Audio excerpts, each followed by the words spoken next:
Hello and welcome back at the Finitling channel. Now we are studying about the spanning tree protocol with the part 2. As a reminder that the spanning tree protocol is designed specifically to eliminate layer 2 loops in our network. So in the first topic we explain common problems in redundant layer 2 switch network, and now in the second part we will explain how spanning tree protocol operates in a simple switch network, and in the third part we will see the evolution of spanning tree protocol. So now that we know how loops are created and the basic of using spanning tree protocol to prevent them, here we will explain step by step through the operation of spanning tree protocol.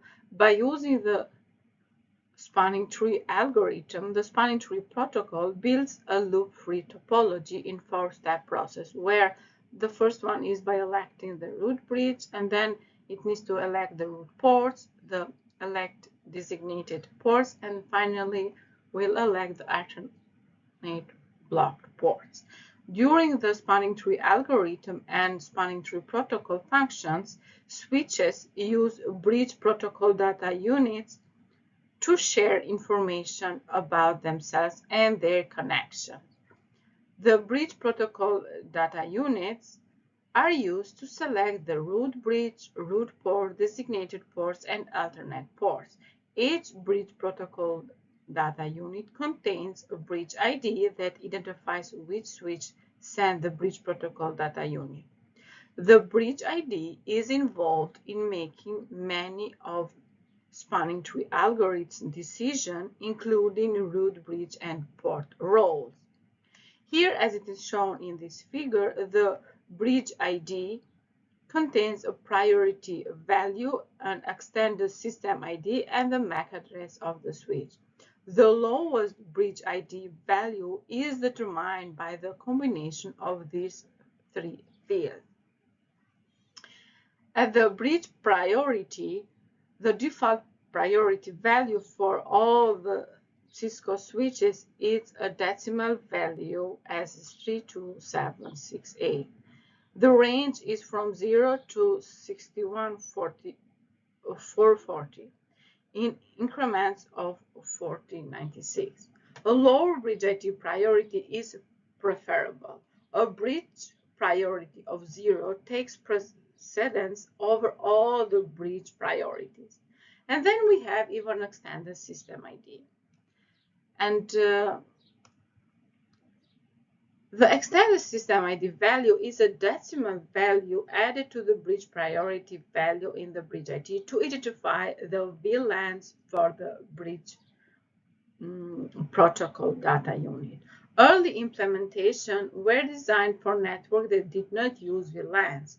There was a single common spanning tree across all switches, and for these reasons, in older switches, the extended system ID was not included in the bridge protocol data unit.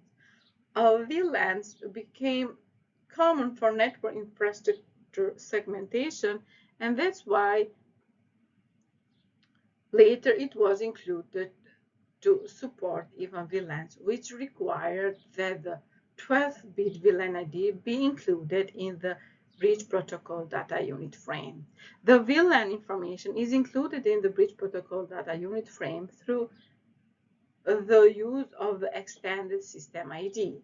The extended system ID allows later implementation of spanning tree protocol to have different root bridges for different sets of VLANs. This can allow for redundant non-forwarding links in spanning tree topology for one set of VLANs to be used by a different set of VLANs using a different root bridge. And then we have even the MAC addresses. When two switches are configured with the same priority and have the same extended system ID, the switch having the MAC address with the lowest value expressed in hexadecimal will have the lower bridge ID. So let's continue and electing the root bridge. The spanning tree algorithm designates a single switch as the root bridge and uses it as a reference point for all path calculations. switches exchange bridge protocol data unit to build the loop-free topology, beginning with selecting the root bridge. An election process determines which switch becomes the root bridge. All switches in the broadcast domain participate in the election process. After a switch boots, it begins to send out bridge protocol data unit frame every 2 seconds. And these bridge protocol data unit frames contain the bridge ID of the sending switch and the bridge ID of the root bridge, known as the root ID. The switch with the lowest bridge ID will become the root bridge. At first, all switches declare themselves as root bridge with their own bridge ID set as the root ID. Eventually, the switches learn through the exchanging of those bridge protocol data units which switch has the lowest bridge ID and will agree on one root bridge. And here is even a figure, and it shows that how switch 1 is selected the root bridge because it has the lowest bridge ID.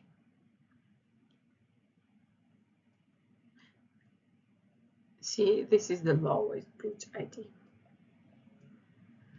Because the default priority is set to 32768, it is possible for 2 or more switches to have the same priority.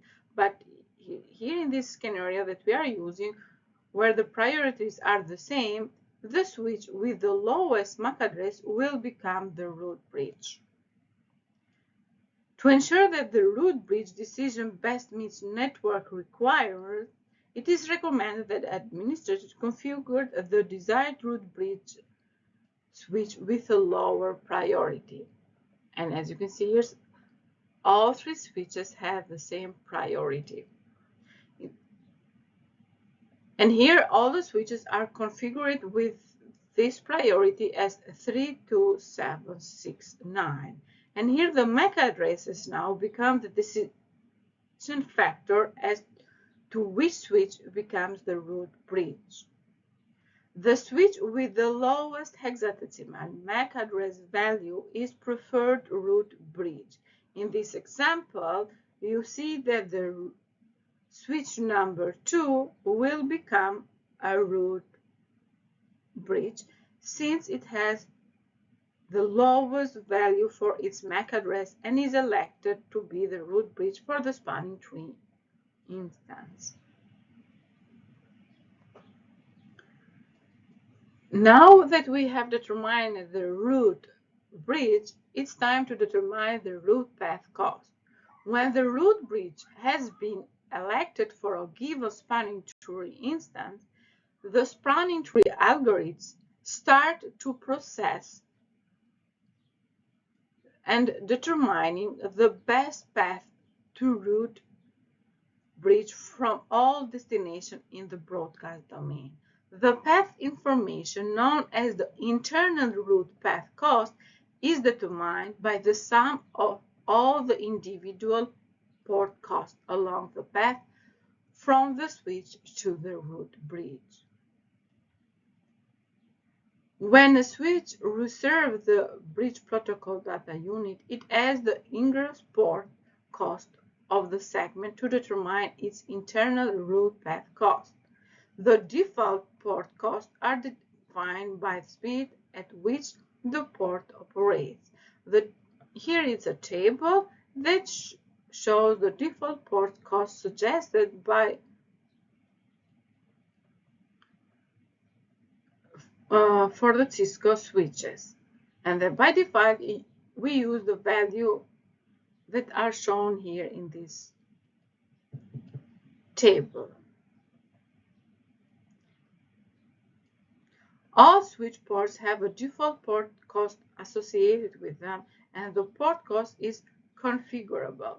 The ability to configure individual port costs gives the administrator the flexibility to manually control the spanning tree path to the root bridge. So let's go to the second process. Let's elect the root ports now. So after the root bridge has been determined, the spanning tree algorithm is used to elect the root port now. Every non-root switch will select one root port, and the root port is the port closest to the root bridge in terms of overall cost. So the best path to the root bridge. This overall cost is known as the internal root path cost. The internal root path cost is equal to the sum of all the ports along the path to the root bridge, as it is shown here in this figure. Paths with the lowest cost become preferred and all other redundant paths are blocked.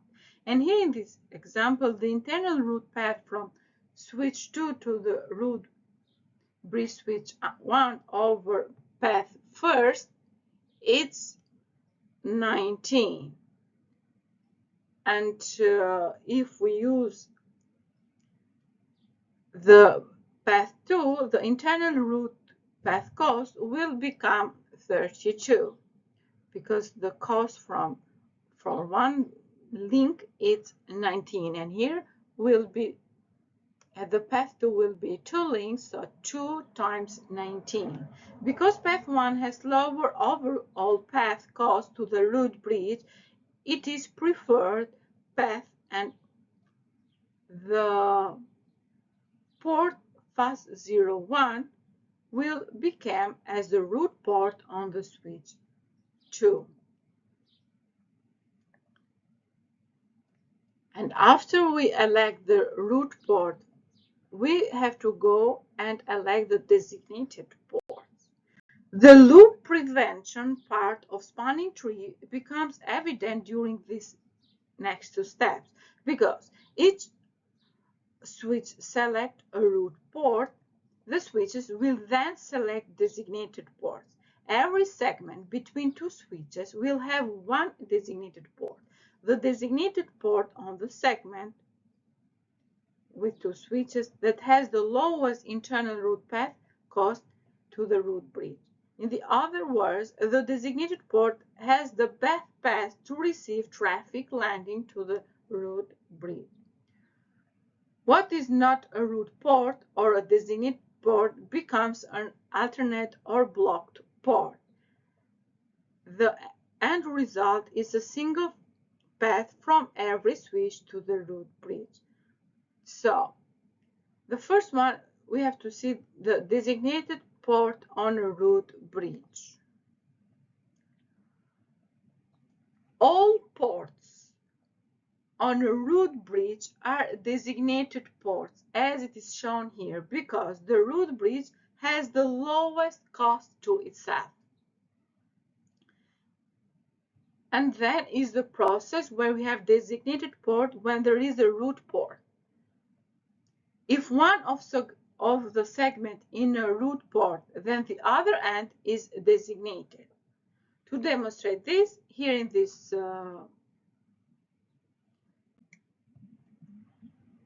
figure, it shows that switch 4 is connected to switch number 3.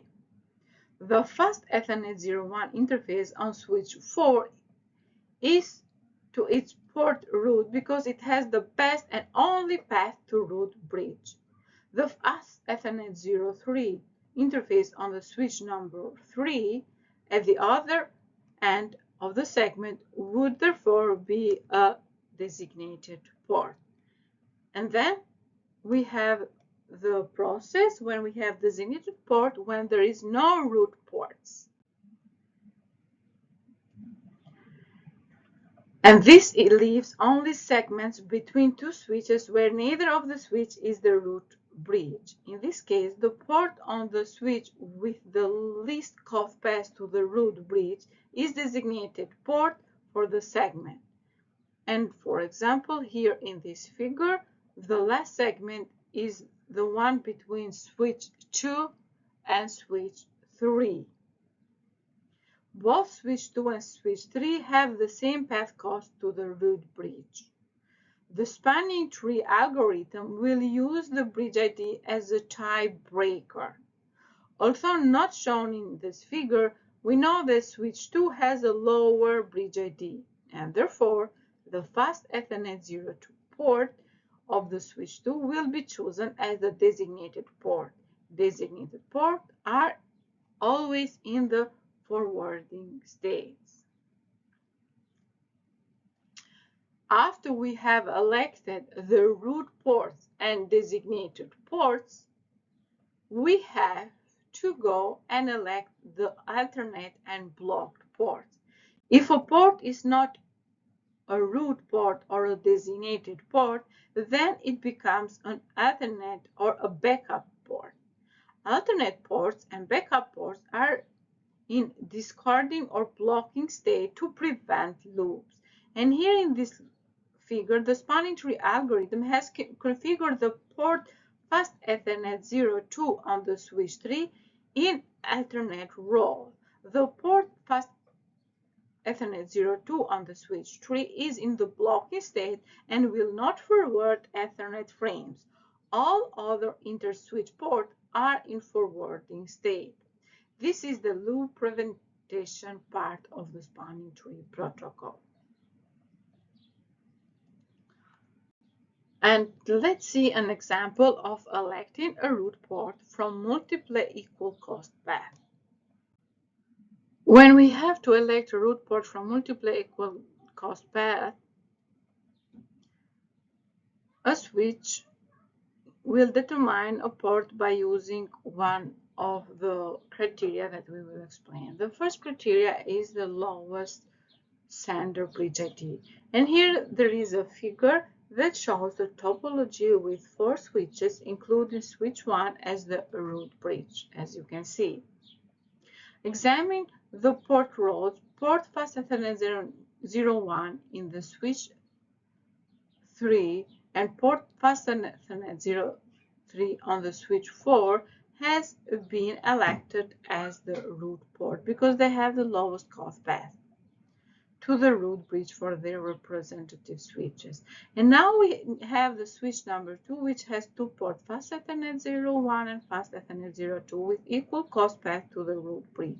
In this case, the bridge ID of the neighbor switches, switch 3 and switch 4, will break the tie, and this is known as the sender bridge ID.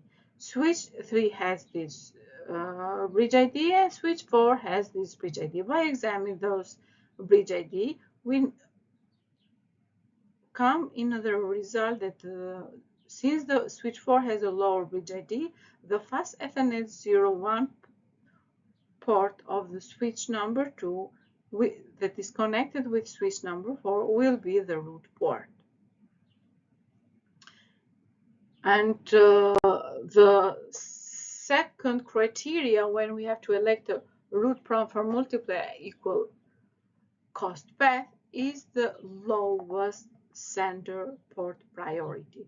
To demonstrate this next two criteria, we will change the topology to one where there are 2 switches that are connected with 2 equal cost path between them. As you can see, switch 1 is the root bridge, so both of its ports are designated ports. Switch 4 has 2 ports with equal cost path to the root bridge. Because both ports are connected to the same switch, the sender bridge ID is equal, so the first step is a tie. Next on the list is the sender port priority, which means the sender port priority of the switch 1. The default priority is 128, so both ports on the switch 1 have the same port priority. This is also a tie. However, if their port on the switch 1 was configured with a lower port priority, switch 4 would put it a checked port in forwarding state. The other port on switch 4 will be in a blocking state. And the last criteria is when we have to use is the lowest sender port ID. And the last tiebreaker in the lower sender port ID, switch 4 has received bridge protocol data unit from the port fast Ethernet 01 and port fast Ethernet 02 on the switch 1.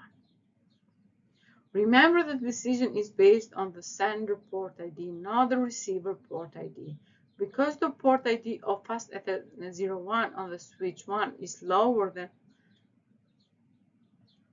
port fast Ethernet 02, the port fast Ethernet 06 on the switch 4 will be a root port, and this is the port on the switch 4 that is connected to the fast Ethernet 01 port on the switch 1. And then the port fast Ethernet 05 on switch 4 will become an alternate port and placed in the blocking state, which is the loop prevention part of the spanning tree protocol.